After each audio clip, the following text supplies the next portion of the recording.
ఓం శాంతి. ఈరోజు మనం ఒక చాలా ముఖ్యమైన అంశాన్ని విశ్లేషిద్దాం. అదేంటంటే, సృష్టి చేయడం ఎంత అవసరమో ఆ సృష్టితో పాటు వినయంగా ఉండటం కూడా అంతే అవసరం. ఈ రెండింటి మధ్య సమతుల్యత ఎలా సాధించాలనేదే ఈరోజు మన చర్చ. అందరూ కోరుకునే ఆ పరిపూర్ణమైన ప్రపంచం ఎందుకింకా మనకు దూరంగానే ఉంది?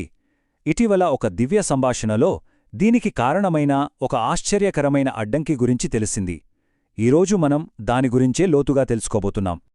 ఈ ఆధ్యాత్మిక మార్గంలో అంతిమ లక్ష్యం ఏంటంటే హోలీ హంసగా మారడం. హోలీ హంస అంటే ఏంటి? అంటే మనసు ఎంత స్వచ్ఛంగా తయారవ్వాలంటే వాళ్ళ ప్రతి మంచి కోరిక కూడా చాలా సహజంగా నెరవేరిపోవాలి. అంతటి పరిపూర్ణ స్థితిని చేరడమే లక్ష్యం. ఇలాంటి ఆత్మలే దైవానికి అత్యంత దగ్గరగా ఉంటాయనే అంటారు. కాని అసలు విషయం ఏంటంటే, అలాంటి ఆత్మలను తయారు చేయడం అనుకున్నదానికంటే చాలా ఎక్కువ సమయం తీసుకుంటోంది. దీనికి సంబంధించి ఒక కథనముంది.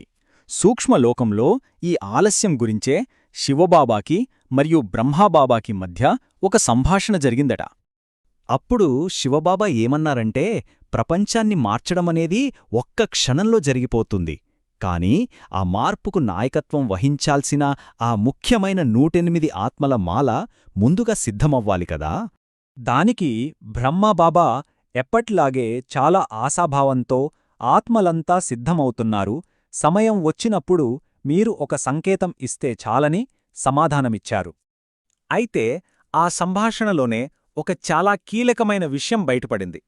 అదేంటంటే, సిద్ధమవ్వాల్సిన ఆ ఆత్మల మాల కనీసం సగం కూడా ఇంకా పూర్తి కాలేదట. చూశారుగా, 108 మందిలో కనీసం 54 మంది కూడా ఇంకా తయారు కాలేదు. మరి ఈ ఆలస్యానికి కారణమేంటి? ఇంత మంచి సేవ జరుగుతున్నప్పుడు పురోగతి ఎందుకు నిలిచిపోయింది? అప్పుడు దివ్య జీవులొక విషయాన్ని గమనించారు. ఆధ్యాత్మిక సేవ, సృష్టి చాలా వేగంగానే జరుగుతోంది, కాని ఒక సూక్ష్మమైన అసమతుల్యత ఆ పురోగతిని మొత్తం దెబ్బతీస్తోందట. ఆ సమస్యంతా ఈ 2 పదాల మధ్య ఉన్న తేడాలోనే ఉంది. నిర్మాణము, నిర్మాణత. వినడానికి దాదాపు ఒకేలా ఉన్నా ఈ రెండింటి మధ్య చాలా పెద్ద తేడా ఉంది. నిర్మాణము అంటే సేవ చేయడం, సృష్టించటం. నిర్మాణత అంటే వినయం, నిరహంకారం. ఇక్కడే అసలు సమస్య ఉంది. సేవ పెరిగే కొద్దీ తెలియకుండానే ఒక సూక్ష్మమైన గర్వం కూడా పెరుగుతూ వచ్చింది. ఈ గర్వం ఆధ్యాత్మికంగా వచ్చే ప్రయోజనాన్ని మొత్తం సున్నా చేసేస్తోంది. ఈ అసమతుల్యత వల్ల ఏమవుతుందంటే, ఆధ్యాత్మిక ప్రపంచంలో అత్యంత విలువైన కరెన్సీ అయిన ఆశీర్వాదాల సేకరణ ఆగిపోతోంది. ఈ ఆశీర్వాదాలను ఒక ఆధ్యాత్మిక బ్యాంక్ అకౌంట్లాగా ఊహించుకోవచ్చు.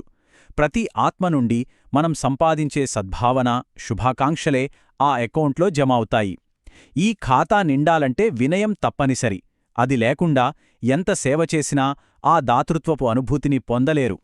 ఇక్కడ మనం అర్థం చేసుకోవాల్సిన కీలకమైన విషయం ఒకటే: నిజమైన పురోగతి కావాలంటే ఎంత సేవ చేస్తామో అంతకు మించిన లోతైన హృదయపూర్వక వినయం కూడా ఉండాలి.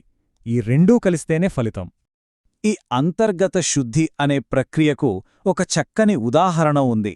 అదే మనందరికీ తెలిసిన హోలీ పండుగ. మనం మామూలుగా హోలీ అంటే జరిగిందేదో జరిగిపోయింది, వదిలేయ్ అని చెప్తాం. కాని ఆధ్యాత్మికంగా హోలీ జరుపుకోవడమంటే అంతకంటే చాలా లోతైనది. అంటే హృదయాన్ని అన్ని రకాల మలినాల నుండి పూర్తిగా శుభ్రపరుచుకోవడం. ఆధారం ప్రకారం బాప్ దాదా దగ్గర ఒక ఆధ్యాత్మిక ఎక్స్రే యంత్రం లాంటిది ఉందట. అది మన ఆత్మపై ఉన్న ప్రతి చిన్న మరకను, మచ్చను కూడా చూడగలదట. మరి ఈ మరకలంటే ఏంటి? మన పాత చెడు అలవాట్లు, అహంకారం, అవమానపడ్డాననే భావనలు, చివరికి మన వ్యర్థ సంకల్పాలు కూడా మరకలే. నిజంగా స్వచ్ఛమైన హృదయమంటే ఈ అంతర్గత సంఘర్షణల నుండి విముక్తి పొంది నిరంతరం తేలికగా ఉండడం. కాబట్టి చివరిగా ఈ విశ్లేషణ నుండి మనం తీసుకోవలసిన ముఖ్య సందేశం ఒక ఆధ్యాత్మిక హోంవర్క్ లాంటిది. అసలైన సవాలు ఏంటంటే, మనస్సుని ఎంత శుభ్రంగా చేసుకోవాలంటే దానిలో వ్యర్థమైన ఆలోచనలు కూడా రాకూడదు. అప్పుడు శక్తివంతమైన సేవ అనేది అప్రయత్నంగా మన ద్వారా ప్రవహిస్తుంది. ఈ ప్రశ్నతో ఈరోజు విశ్లేషణను ముగిద్దాం. ఒకవేళ ఈరోజు మన హృదయాన్ని ఎక్స్రే తీస్తే అది ఏమి చూపిస్తుంది? ఒకసారి ఆలోచించండి. ఓం శాంతి.